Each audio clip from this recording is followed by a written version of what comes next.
আজকে বলা হচ্ছে যে কমিশনের শেষ দিন, যেই তাড়াহুড়াটা আমরা দেখতে পাচ্ছি, অনেক রাজনৈতিক দলও একটু ক্লান্ত হয়ে গেছে এবং তারা বোধ করছে যে সংসদে রেফার করে অনেক সমস্যার সমাধান করে দেওয়া যাবে।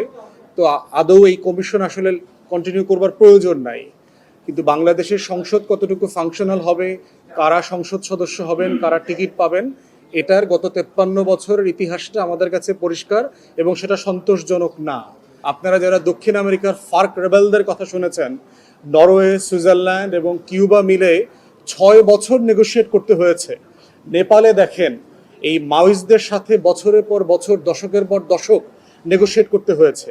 ন্যাশনাল কনসেনসাস, জাতীয় ঐকমত্য তৈরি করাটা অনেক চ্যালেঞ্জিং কাজ এবং খুবই ক্লান্ত। যেমন আপনারা সাংবাদিক ভাইরাও দেখবেন, বোনেরা, ভাই আর কয়দিন চলবে মনে করছেন, আমরা সবাই তো খুব ক্লান্ত, আপনারাও ক্লান্ত, আমরাও ক্লান্ত।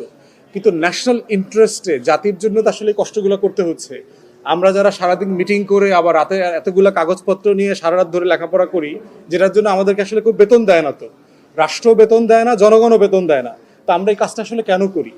মানুষের জন্য করতেছি, দেশের জন্য করতেছি, 1400 শহীদের জন্য করছি।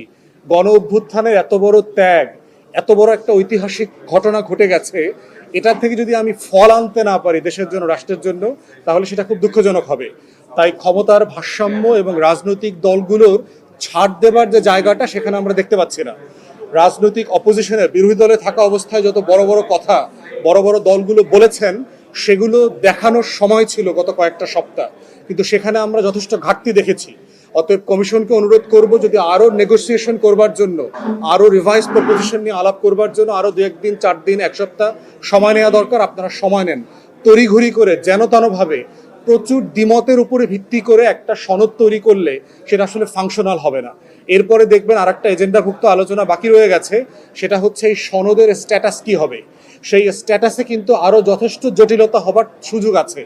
অতএব আপনারা পলিটিক্যাল পার্টি এবং নেশন সবারই এই ব্যাপারে যথেষ্ট ধৈর্য ধরবার সুযোগ আছে এবং প্রয়োজন আছে বলে আমরা মনে করি।